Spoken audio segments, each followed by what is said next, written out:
এই আজকে ক্লাস 6 এবং 7 এর জন্য শতকরার অঙ্ক নিয়ে এসেছি। জাস্ট দুটো কি তিনটে অঙ্ক দেখাবো শতকরা। কেমন? ফান্ডামেন্টাল ক্লাস তোমরা দেখতে থাকো, কেমন? সেখান থেকে শিখে যাবে। শুধুমাত্র যে অঙ্কগুলোতে অসুবিধে ফিল করছে ছেলেমেয়েরা, যারা আমার সঙ্গে ব্যক্তিগত যাদের যোগাযোগ রয়েছে, তারা যেটা বলছে সেটা নিয়ে দুটো তিনটে অঙ্ক নিয়ে একটা 5 থেকে 10 মিনিটের ক্লাস করছি। শতকরা, শতকরা মানে কি 100-র মধ্যে। আমরা ঐকিক নিয়ম নিয়ে ফান্ডামেন্টাল ক্লাসে অবশ্যই ক্লাস করব। চলো এরকম একটা দুটো অঙ্ক করি।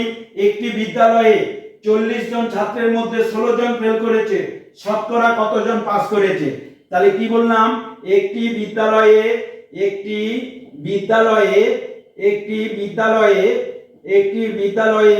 40 জন ছাত্রছাত্রীর মধ্যে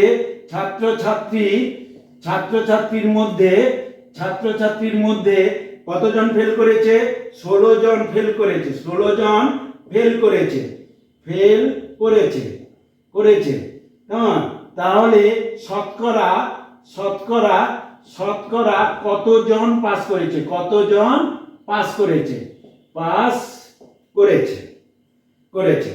চলো আমরা এই ধরনের অঙ্ককে কিভাবে বের করব? চলো তাহলে পাস করেছে কতজন দেখি। তাহলে মোট ছাত্রছাত্রী কত? মোট ছাত্রছাত্রী কত? ছাত্রছাত্রী 40 জন। তাহলে ফেল করলো কত? ফেল করলো 16 জন। তাহলে অতএব পাস করলো কত?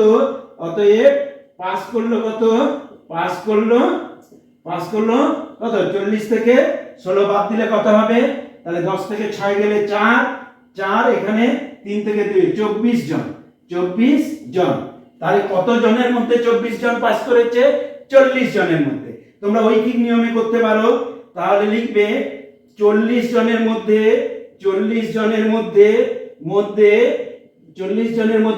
পাস করে কতজন? 24 জন। 40 জনের মধ্যে পাস করে 24 জন। একজনের মধ্যে কত? 24/40। তাহলে 100 জনের মধ্যে কত? শতকরা মানে 100 জনের মধ্যে। তাহলে 24/40 ইনটু 100। এই শূন্য ভ্যানিশ, এইটা ভ্যানিশে 2, এটা ভ্যানিশে 5, এটা ভ্যানিশে 12 সমান 12×5 60%। শতকরা বের করা মানে পার্সেন্ট। তাহলে কত পার্সেন্ট পাস করেছে? 60% পাস করেছে। বলো কোনো অসুবিধা আছে কিনা? তাহলে শতকরার অঙ্ক আমরা এইভাবে করতে পারি। এটাকে আরো একটা নিয়মে করা যায়। চলো আমরা তৈরাশিকে সাজিয়ে করতে পারি। কেমন? তৈরাশি, আচ্ছা অনুপাত তোমাদের এখন শেখানো হয়নি। যখন অনুপাত শেখাবো এই শতকরাকে তৈরাশিকে সাজিয়ে অবশ্যই করব। কেমন? তোমরা এখন এই ঐকিক নিয়মে করতে থাকো, আর একটা দুটো ক্লাসের পরে ফান্ডামেন্টাল ক্লাস দেখতে থাকো। তারপরে আমি তৈরাশিক পদ্ধতিতে তোমাদের করা দেখাবো। এরপরে আরেকটা উদাহরণ দেখাই শতকরা, তাহলে তোমাদের আরো বুঝতে সুবিধা হবে। শতকরা কথার অর্থ হচ্ছে 100-র মধ্যে বের করা। চলো আরেকটি অঙ্ক দেখাই। একটি লাইব্রেরিতে 21টি গল্পের বই আছে। যত গল্পের বই আছে তার 30%, ও 21টি গল্পের বই আছে, যত গল্পের বই আছে তার 30% গল্পের বই কেনা হলো।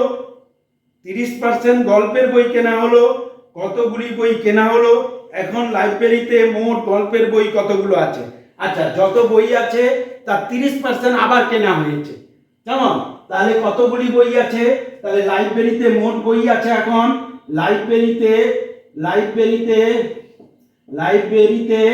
লাইব্রেরিতে মোট বই আছে কত? মোট বই আছে এই মুহূর্তে মোট বই আছে 21টি। এর 30% কেনা হয়েছে। তাহলে 30% নতুন গল্পের বই কেনা হয়েছে। নতুন গল্পের বই কেনা হয়েছে। তাহলে 30% সমান কত? তাহলে 2100 30%। এই দেখো সহজ নিয়ম, ঐকিক নিয়মটা আমি যেভাবে করেছিলাম সেটাকে দেখো এক লাইনে করছি। 30% মানে বাই 100 ইনটু কতর মধ্যে 30%? 2100-র মধ্যে 30% হলো। এই শূন্য ভ্যানিশ, গুণ করে দাও। 3 × 1 = 3, 3 × 2 = 6। কেমন? একটা শূন্য বের হয়ে গেল। 630টি বই।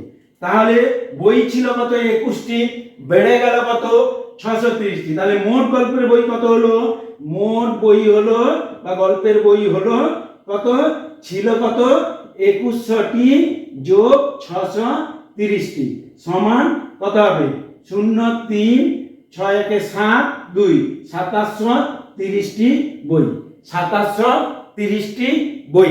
বোঝা গেছে? তাহলে এরকম ধরনের আমাকে করতে হবে। ধরো আমি আরেকটা উদাহরণ দিই। এক ব্যক্তির মাসিক আয়, ভালো করে শোনো, এক ব্যক্তির মাসিক আয়ের 22% বাড়ি ভাড়া দেন যদি তিনি প্রতি মাসে 1870 টাকা বাড়ি ভাড়া দেন, তবে তার মাসিক আয় কত? তাহলে কোন ব্যক্তি তার মাসিক আয়ে 20, আচ্ছা আমি অঙ্কটা লিখি তাহলে তোমাদের বুঝতে সুবিধা হবে, কারণ তোমাদের কাছে সুব্রত দত্ত নেই, যদি না থাকে কিনে নাও। তাহলে কত পার্সেন্ট বাড়ি ভাড়া দেয়? এক ব্যক্তি তার মাসিক আয়ের 22% বাড়ি ভাড়া দেন, বাড়ি ভাড়া দেন। হয়ে গেল? তার বাড়ি ভাড়া যদি 1870 টাকার, যদি তিনি প্রতি মাসে যদি তিনি প্রতি মাসে 1870 টাকা বাড়ি ভাড়া দেন, 1870 টাকা বাড়ি ভাড়া দেন,